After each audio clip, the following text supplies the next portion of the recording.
Shalom, Bapak Ibu Saudara-saudari yang terkasih di dalam Tuhan.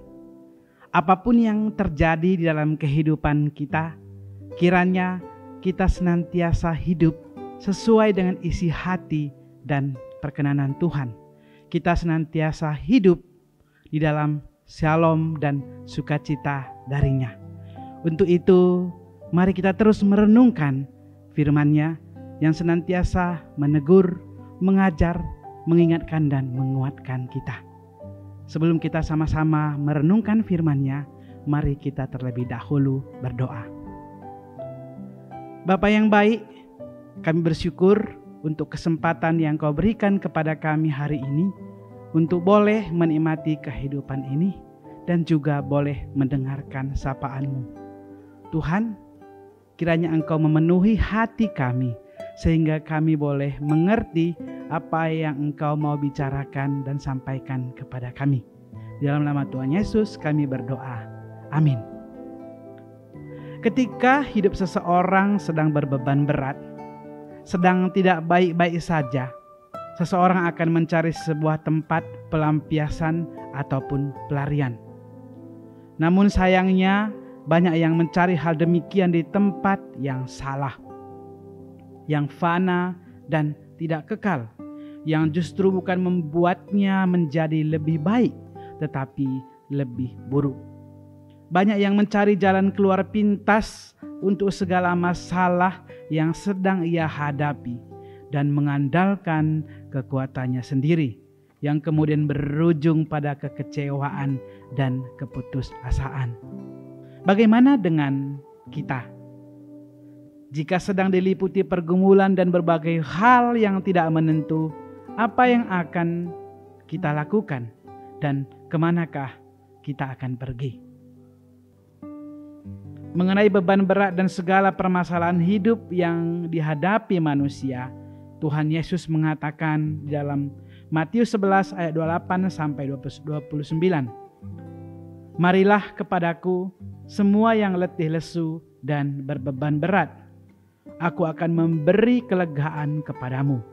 Pikulah kuk yang kupasang dan belajarlah padaku, karena aku lemah lembut dan rendah hati, dan jiwamu akan mendapat ketenangan.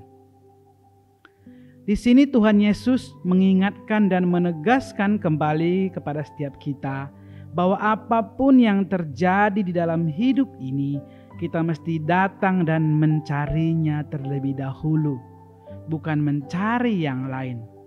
Hanya dengan datang kepadanya, kita dapat belajar dengan sungguh tentang isi hatinya, sehingga kita dianugerahkan hikmat dan pengertian di dalam melihat dan menjalani kehidupan ini. Hanya dengan datang kepadanya, kita akan dapat semakin mengenalnya, sang sumber ketenangan dan kedamaian itu. Sebab ia akan memperdengarkan suaranya untuk menolong dan menuntun kita. Sebagai orang-orang yang beriman, mungkin kita akan berkata bahwa kita telah datang kepada Tuhan ketika kita dilanda dan diliputi masalah. Ini adalah sebuah masalah yang serius, sebab mestinya kita datang padanya bukan karena dirundung dan diliputi masalah saja. Ya, kita memang harus datang kepadanya ketika kita berada di titik terendah kehidupan kita. Tapi bukan itu faktor utamanya. Tetapi kita mesti datang padanya karena cinta dan kasih kita kepadanya. Tetapi masalah yang lebih serius lagi adalah banyak orang yang telah merasa datang pada Tuhan, tetapi mereka sebenarnya tidak benar-benar datang. Sebab ketika mereka datang, mereka hanya memohon dan banyak bicara di hadapannya. Dengan kata lain, dapat dikatakan bahwa sesungguhnya orang yang banyak bicara di hadapan Tuhan adalah orang-orang yang tidak benar-benar datang padanya.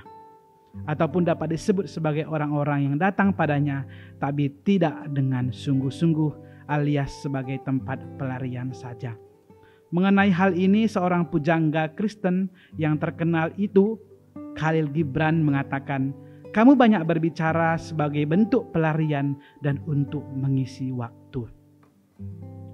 Bapak Ibu Saudara, melalui renungan hari ini kita diingatkan kembali bahwa apapun yang terjadi, datanglah pada Tuhan dengan sungguh-sungguh. Datang padanya bukan karena banyak masalah saja, tetapi kita datang padanya karena cinta kasih kita. Dan ketika kita datang padanya, kita bisa berdiam diri dan hening, bukan banyak berbicara, sehingga kita dapat mendengarkan suaranya. Mohonlah agar Ia menolong serta mengajar kita, dan persiapkanlah diri kita dengan sungguh sebelum datang dan berjumpa dengannya. Kiranya kita terus melatih diri kita untuk sedikit berbicara dan banyak mendengar di hadapannya. Tuhan Yesus memberkati. Amin.